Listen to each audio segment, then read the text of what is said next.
আলেমের বিরোধিতা করে এদের নাম লিস্টে করে নাও, এরা যদি মরে যায় এদের জানাজা কোনো আলেম যেন না পড়ায়। আসসালামু আলাইকুম ওয়া রাহমাতুল্লাহি ওয়া বারাকাতুহু। শিরোনামের বিস্তারিত দেখবেন পুরো ভিডিও জুড়ে। ব্রাহ্মণবাড়িয়া জেলার বিজয়নগর এলাকার মুফতি শরীফুল ইসলাম নুরি তিনি একটা মাহফিলে বয়ান করতে গিয়েছিলেন এবং সেখানে তিনি বয়ান করতে যাওয়ার পরে সেখান থেকে ফেরার পথে তার জিহ্বা কেটে নেওয়া হয়। এই বিষয়টি নিয়ে তিনজন বক্তা তিনটা ভিডিও দেখাবো।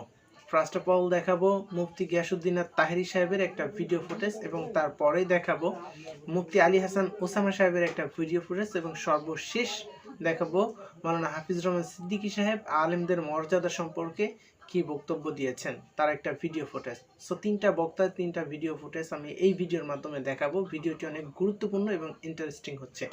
সো সকলের কাছে বরাবরের মতো একটাই অনুরোধ, যারা ভিডিওটি নতুন পেলে করেছেন তারা দয়া করে আমাদের চ্যানেলটি সাবস্ক্রাইব করুন এবং তার পাশে থাকা বেল বাটনটি অন করে দিন।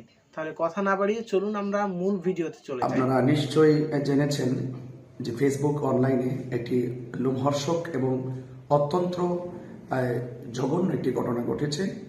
আমাদের ব্রাহ্মণবাড়িয়া বিজয়নগর একটি প্রোগ্রাম থেকে ফেরার পথে আখাউড়া থানায় প্রবেশের পথে গতকাল মুফতি শরীফুল ইসলাম নুরি, যিনি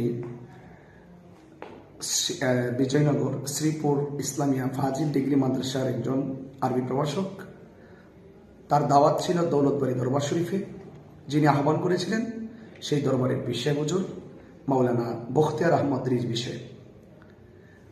আপনারা সেই জায়গায় কোথায়? শহীদ বাড়িয়া, নামে তো শহীদ বাড়িয়া। তো এখন ব্রাহ্মণবাড়িয়া আর কি, যেটা আপনারা যেই নামে চেনেন।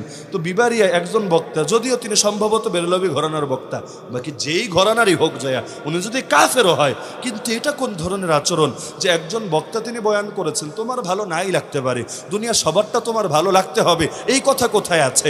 ভালো না লাগলে শুনো না, যদি তোমার কাছে এটাকে ঝামেলা মনে হয় তুমি খণ্ডন করো, কাউন্টার দাও, তুমি কথায় তোমার যুক্তি তুমি উপস্থাপন করো, কিন্তু এগুলো না করে আমি আলেম ওলামা চিনি না, আমরাও বলবো তোমার মতো কুলাঙ্গার এই জমিনে কেউ হতে পারে না।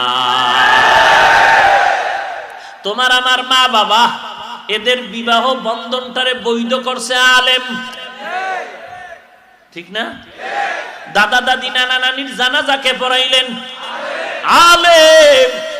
আজকে যদি বলো আমার বিরোধিতা করে এদের নাম লিস্টে করে নাও, এরা যদি মরে যায় এদের জানাজা কোনো আলেম যেন না পড়ায়।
ওকে, তো এই ছিল তিনজন আলেমদের ভিডিও ফুটেজ।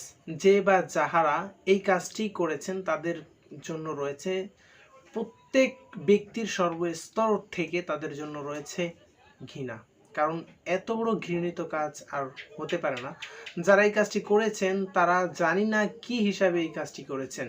একজন বক্তা তিনি তার মতো করে কোরআন সুন্নাহ অনুযায়ী তিনি বয়ান করেছেন, কিন্তু তার হয়তো বা স্বার্থে লেগে গিয়েছে, কিন্তু স্বার্থে লাগার পরে তিনি তার জিহ্বা কেন কেটে দিলেন?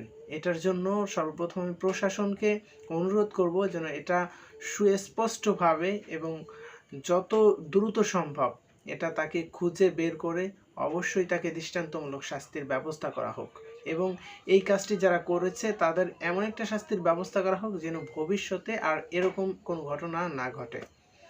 তো এই ছিল আমাদের আজকের ভিডিওটি যদি আপনার কাছে ভালো লেগে থাকে অবশ্যই ভিডিওটিতে লাইক দিবেন, আর এই ভিডিওটি অন্যদের দেখার সুবিধার্থে অবশ্যই ভিডিওটিতে শেয়ার দিবেন। আর আপনি যদি আমাদের চ্যানেলে নতুন হয়ে থাকেন দয়া করে আমাদের চ্যানেলটি সাবস্ক্রাইব করবেন এবং সবার আগে নিত্য নতুন আপডেট পেতে অবশ্যই বেল আইকনে প্রেস করে রাখবেন। কথা হচ্ছে পরবর্তী কোনো ভিডিওতে, পরবর্তী কোনো ইস্যুতে। আজকের মতো এখানে বিদায়। আসসালামু আলাইকুম ওয়া রাহমাতুল্লাহি ওয়া বারাকাতুহু।